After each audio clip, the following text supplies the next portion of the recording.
I have said for years, one of us was going to get shot. It was not a matter of if, it was a matter of when, who, and that's it. It was going to happen.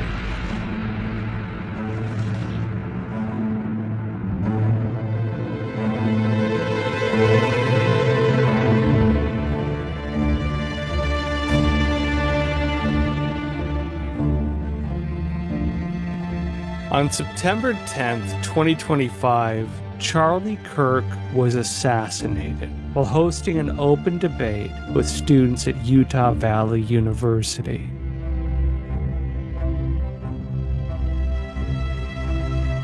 In 2012, at the age of 18, Charlie Kirk founded a conservative youth organization called Turning Point USA, and inspired chapters to open at colleges around the country. His influence reached the halls of Congress, as well as the Trump White House. I go around universities and have challenging conversations because that's what is so important to our country, is to find our disagreements respectfully. Okay, so what's your drawing on? We record all of it so that we put on the internet so people can see these ideas collide. When people stop talking, that's when you get violence. That's when civil war happens. Because you start to think the other side is so evil and they lose their humanity.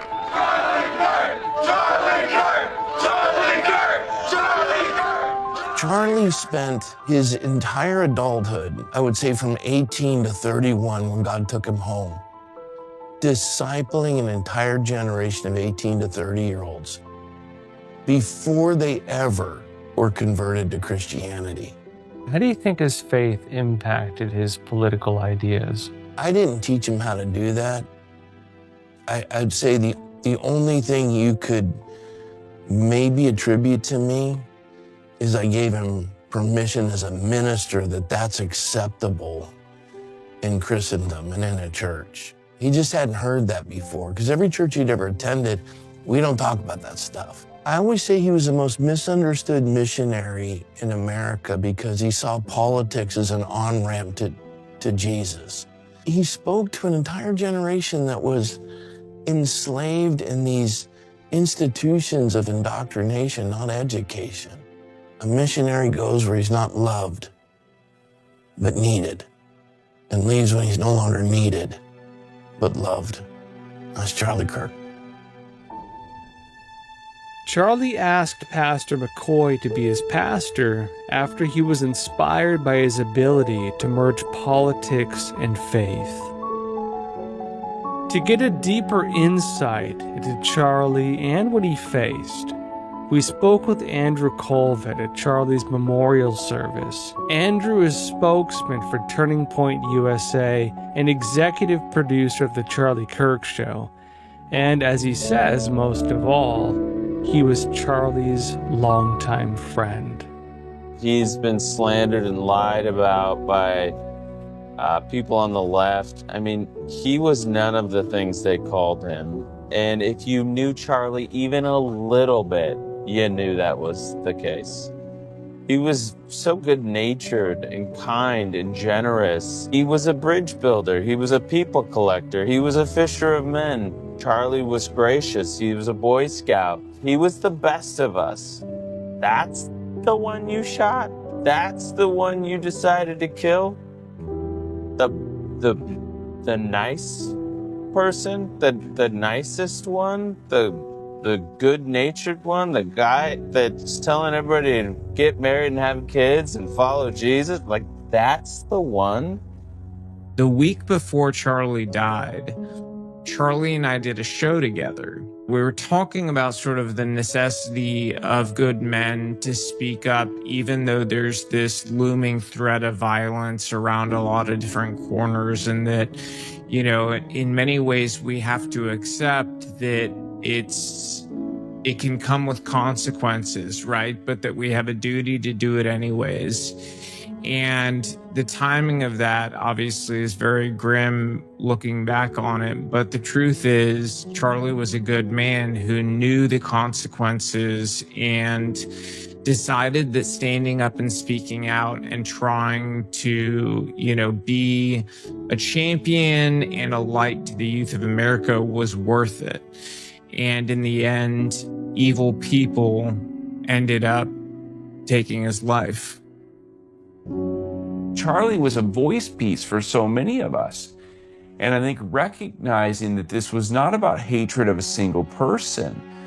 This was about hatred for a way of life, hatred for a belief system, hatred for a faith. And ultimately, I think that the death of Charlie showed us that we're all in danger of being victims of this same sort of hate and destruction. Charlie is a massive, massive political and cultural threat to that ideology. So you got to kill him, and that's the way these people think. It's monstrous, and I think that's what happened with Charlie. Charlie won the argument, so the next resort is not to argue with him; it's just to start shooting bullets at him. Benny Johnson was part of Turning Point in 2018, and in 2019 became Chief Creative Officer at Turning Point USA. He watched as Charlie's impact on young people and on conservatism in America grew, as well as the opposition to his message. Charlie was targeted by an ideologically opposed system that operates almost with an intent to make people afraid to stand up and speak out. To learn more about this system, we spoke to Professor Ronald Reichlak, who has a unique insight into the impact of driving a narrative. He co-authored the book Disinformation with Lieutenant General Pachepa, the highest-ranking Soviet intelligence officer to defect to the United States. The manipulation comes in building the whole narrative. The grain of truth is just enough so that you can believe it. It doesn't take a lot. You can take those snippets of things and we can say, see, he's a racist. See, he's a neo-Nazi. See, he's doing these things, and use those in a political matter. Use them intentionally to get people to start saying, you know what, I saw, and he was a racist. Yeah, I saw that too. Pretty soon, that narrative gets out there. You are creating a monster, and you're hoping the monster will carry out your objectives in the long run, but you don't really have complete control over it once it's out there in the public market. So it doesn't end, actually. You'll never run out of people that you disagree with and don't like.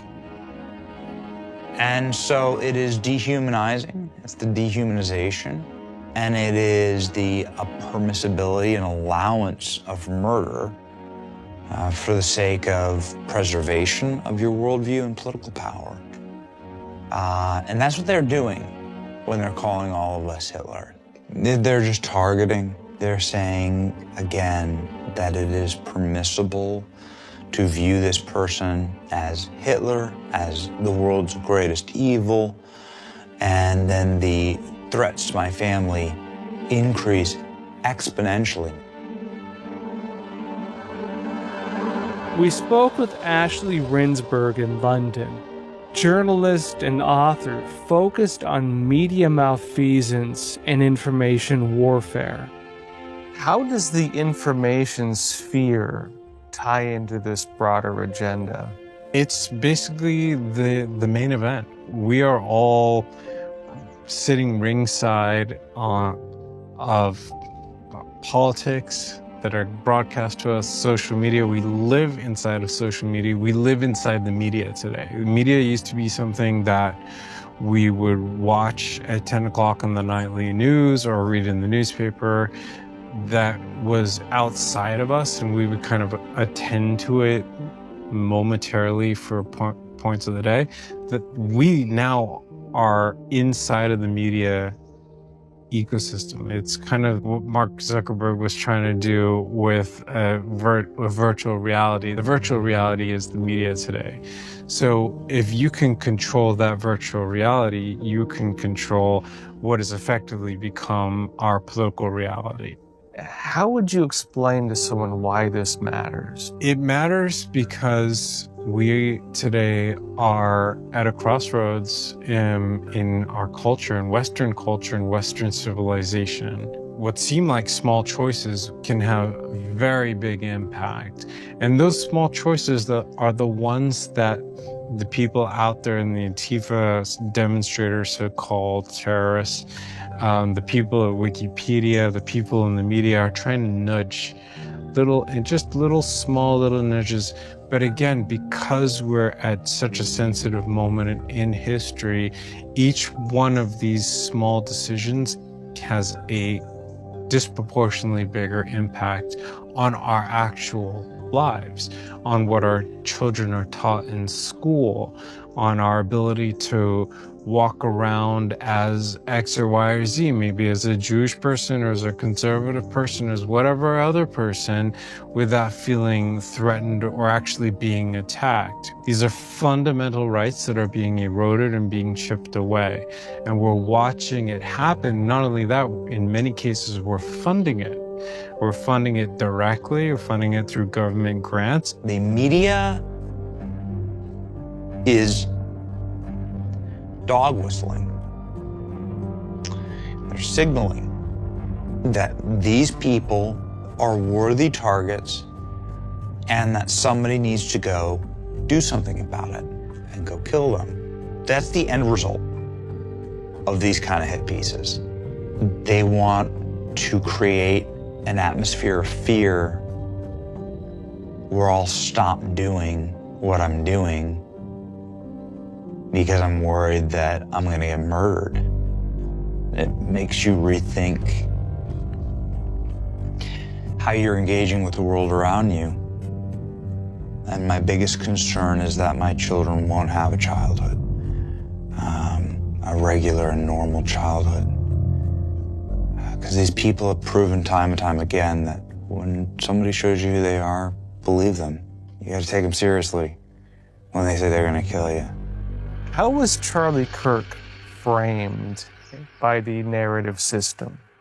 Charlie Kirk was presented, at least by Wikipedia, which is a pretty good filter for the rest of the framing, as an anti-Semite, as a purveyor of misinformation, as being someone on what they call the hard right.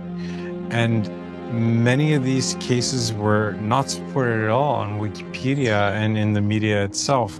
They just make the accusation and just sort of let it stick.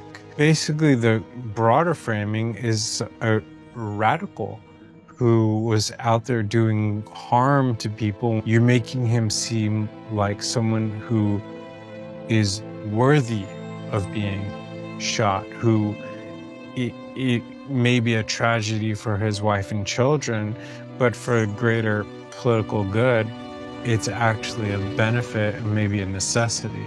It seems that a message has caused them to do that. Was it the media responding to the people, or is the people responding to the media? Well, I think when an idea captures a nation or a movement like this, really the entry point to the debate doesn't matter as much because they reinforce one another. A number of students come to an event, they come away with their opinions, they talk about them to a newspaper, the newspaper writes it up, some other students read about it. This happens over and over several times. This issue floats up, hits at higher levels, makes radio, TV, and it's all self-reinforcing.